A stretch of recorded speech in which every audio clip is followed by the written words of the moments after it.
Welcome to the dub Guru channel. दोस्तों, अगर आप मिर्ज़ापुर सीज़न 2 देख चुके हैं और उसकी एंडिंग एक्सप्लेनेशन सुनने के लिए इस वीडियो पर आए हैं तो आप बिल्कुल ठीक जगह आए हैं। इस वीडियो में आपको मिलेगा मिर्ज़ापुर का एंडिंग एक्सप्लेनेशन और सीज़न 3 के लिए प्लॉट्स, तो इस वीडियो को एंड तक ज़रूर देखिएगा। तो चलिए दोस्तों, शुरू करते हैं लास्ट एपिसोड एक्सप्लेनेशन और सीज़न 3 प्लॉट्स।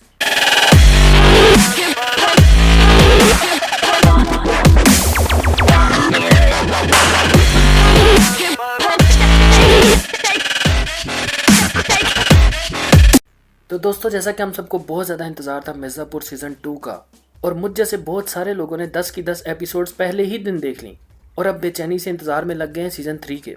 लेकिन ये सीज़न जहां हमारे लिए इतना ज़्यादा मज़ा और ट्विस्ट लेके आया, वहीं लास्ट एपिसोड में बहुत सारे खाली प्लॉट्स, क्वेश्चंस और अगले सीज़न के लिए हमें बेचैन करके चला गया। तो दोस्तों, लास्ट एपिसोड में हमें नज़र आता है मकबूल, जो कि बुढ़े शेर को मारने के लिए आता है और वहाँ पे बीना भाभी बोलती है, मकबूल इस बुढ़े शेर को हम मारेंगे। और वो उसी हथियार से बुढ़े शेर को मारती है जिस हथियार से राजा बाबू का हथियार काटा गया था लास्ट सीज़न में। और मरने से पहले बुढ़ा शेर अपना तारीखी डायलॉग बोलता है, तुम तो कहती थी तुम्हें मज़ा आया है। और बीना आगे से कहती है, ज़बरदस्ती में कोई मज़ा नहीं होता बाबूजी। और ये कहकर उसको मार देती है। और बुढ़े शेर के मरने के बाद त्रिपाठी जो है, कालीन भैया, वो बहुत उदास हो जाता है और उसकी चिता को आग देने के लिए वहाँ शमशान घाट पहुँचता है, जहाँ पे मुन्ना भाई और उसकी बीवी, जो कि अब सीएम बन चुकी है, वो भी आ जाते हैं। और खड़े खड़े मुन्ना भाई और कालीन भैया के दरमियान हो जाती है लफ्ज़ों की जंग, जहाँ मुन्ना भाई बहुत डेस्परेट नजर आते हैं अपनी गद्दी के लिए और कहते हैं कि आप सांप बन के बैठे हुए हैं गद्दी पे, और बहुत ज़्यादा गुस्से में एक दूसरे के साथ बातें करते हैं। और इसी गुस्से के दौरान मुन्ना की बीवी बोलती है कि आप हमारे साथ लखनऊ चलें। मुन्ना कहता है, नहीं, हम इस गद्दी के वारिस हैं, हम कहीं नहीं जाएंगे। और मुन्ना की बीवी चली जाती है वहां से लखनऊ, और मुन्ना गुस्से में चला जाता है अपने घर, जहां बीना के कहने पे राजा अटैक कर देता है मुन्ना पे, लेकिन नाकाम हो जाता है। और मरने से पहले मुन्ना को बोलता है कि कालीन भैया ने हमें बोला था तुम्हें मारने के लिए, क्योंकि तुमने कंपाउंडर को भेजा था कालीन भैया को मारने के। और ये सुनने के बाद मुन्ना हो जाता है पागल, गुस्से में आ जाता है और वो फोन करता है शरद को और कहता है, वहां पहुंचो क्योंकि मैं कालीन को मारने जा रहा हूँ। और शरद मुन्ना को डबल क्रॉस करता है और कालीन को फोन करके कहता है कि मुन्ना आपको मारने के लिए आ रहा है, हम भी वहीं आ रहे हैं। तो मतलब कालीन भैया के माइंड में पहले आ चुका होता है कि ठीक है, ये होने वाला है। कालीन भैया आराम से बैठ जाते हैं और वहां से अपने सारे बंदों को भेज देते हैं, मतलब वो जगह सिर्फ खाली हो जाती है, कालीन भैया वहां पे मौजूद होते हैं। और दूसरी तरफ बीना फोन करके गुड्डू भैया को भी बता देती है कि फैमिली इस टाइम वीक है, यही अच्छा टाइम है अटैक करने का।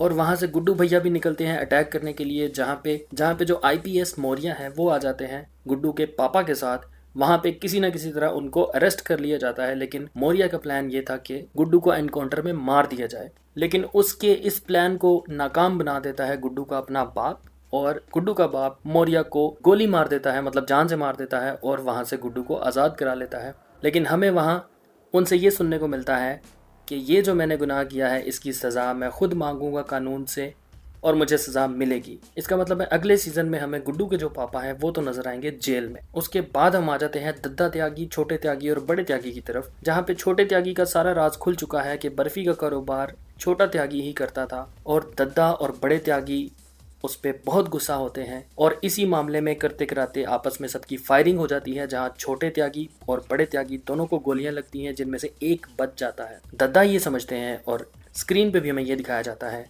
कि बड़ा त्यागी बच गया है और छोटा त्यागी मर गया है। लेकिन यहाँ पे अभी देखने वाले बहुत से लोगों ने यही अज्यूम किया कि ये छोटा त्यागी ही होगा जो खुद को बड़ा त्यागी साबित कर रहा है, और इसका राज जाके हमें सीजन 3 में देखने को मिलेगा। किसी न किसी ट्विस्ट पे जाके ये चीज़ खुलेगी कि ये एक्चुअली में बड़ा त्यागी नहीं, छोटा त्यागी था। और ऐसे हमें सीजन 3 के लिए एक और प्लॉट मिल जाता है। और इसके साथ साथ सीजन 3 में हमें देखने को ये भी मिलेगा कि दद्दा त्यागी, जो कि अब हैं बहुत गुस्से में क्योंकि उनके एक बेटे को गोली लगी है जो मरते मरते बचा है, और दूसरा बेटा तो मर ही गया है, तो वो हमें नजर आएंगे घोलू के पीछे कि वो घोलू की जान के प्यासे होंगे और अपने बंदों को भेजेंगे या खुद जाएंगे घोलू को मारने के लिए। और घोलू क्योंकि गुड्डू के साथ होगी तो ऑब्वियसली दद्दा त्यागी और गुड्डू का हमें डायरेक्ट आपस में दुश्मनी देखने को मिलेगा नेक्स्ट सीजन में। अब बात करते हैं सबसे बड़े ट्विस्ट की, जो बिल्कुल एंड में दिखाया गया है, जहाँ पे गुड्डू भैया और घोलू दोनों मिलके मुन्ना भैया को गोलियां मार देते हैं। उसके बाद वो कालीन भैया, जो कि ऑलरेडी घायल पड़े हुए हैं, उनको भी गोलियां मार के रास्ते से हटाने लगते हैं। लेकिन अचानक वहां पे शरद अपने बंदों को भेजता है, उनका ध्यान भटकाता है और शरद वहां से कलीन भैया को उठाकर ले जाता है। अगर तो शरद ने बचाना ही होता तो वो मुन्ना भैया और कलीन भैया दोनों को बड़ी आसानी से बचा सकता था। उस टाइम उसके पास उसके बंदे मौजूद थे, लेकिन शरद के माइंड में जो उस टाइम प्लानिंग चल रही थी वो कुछ और ही किस्म की थी, जो हमें नेक्स्ट सीजन में देखने को मिलेगी। सीजन 3 में हमें शरद की प्लानिंग सारी खुलते हुए नजर आएगी, जिसके बारे में अभी हमें इशारा दे दिया गया है। और सीजन 3 में शरद के पास होगी कालीन भैया की फुल सपोर्ट और उनका फुल ट्रस्ट, और उसके साथ साथ उनके पास एक और पावर होगी जो कि है मुन्ना भैया की वाइफ सीएम की पावर। क्योंकि जब सीएम को बताया जाएगा कि गुड्डू ने तुम्हारे हस्बैंड को मारा है और कालीन भैया को भी मरते मरते शरद ने बचाया है, तो ऑब्वियसली सीएम की पावर शरद के साथ होगी, और इस तरह गुड्डू भैया मिर्जापुर की गद्दी हासिल नहीं कर पाएंगे। इसलिए नहीं कर पाएंगे क्योंकि सीएम के होते हुए एक तो गुड्डू भैया बैठ नहीं सकते उस गद्दी पे, दूसरा कालीन भैया भी जिंदा है, और शेर चाहे घायल भी हो लेकिन होता शेर ही है। लेकिन अगले सीजन में शायद हमें कालीन भैया व्हील चेयर पे बैठे नजर आएंगे क्योंकि उनकी कमर में एक गोली लगी थी, और मिर्जापुर के सारे मामलात हमें शरद चलाता हुआ नजर आए। ऐसा हो सकता है। और अगर ऐसा हो गया तो बीना भाभी जिसने इतनी बड़ी गेम चली, मुन्ना को मरवाया, कालीन भैया को मरवाने लगी थी, सारी गेम खेली, और उसके बाद भी बीना का काम नहीं हो पाएगा, तो बीना इस बात को लेके बहुत जलेगी और बीना इससे भी बड़ी गेम प्लान करेगी, जहां वो गुड्डू के जरिए कालीन भैया, शरद और सीएम तीनों को मरवाने का प्लान करेगी। और गुड्डू भैया वहाँ बहुत सारे लोगों में घिरे हुए नजर आएंगे हमें तीसरे सीजन में, जहाँ शरद भी होगा, सीएम भी होगा, कालीन भैया भी होगा, और त्यागी भी अब गुड्डू और गोलू के दुश्मन होंगे। तो सीजन 3 हमारे लिए बहुत ज़्यादा सस्पेंस छोड़ के गया है, जिसका हमें बेसब्री से इंतज़ार है। दोस्तों, उम्मीद करता हूँ आपको ये वीडियो पसंद आई होगी। अगर ये वीडियो आपको पसंद आई है तो लाइक कीजिएगा और इस चैनल को सब्सक्राइब कीजिएगा द टॉप गुरु।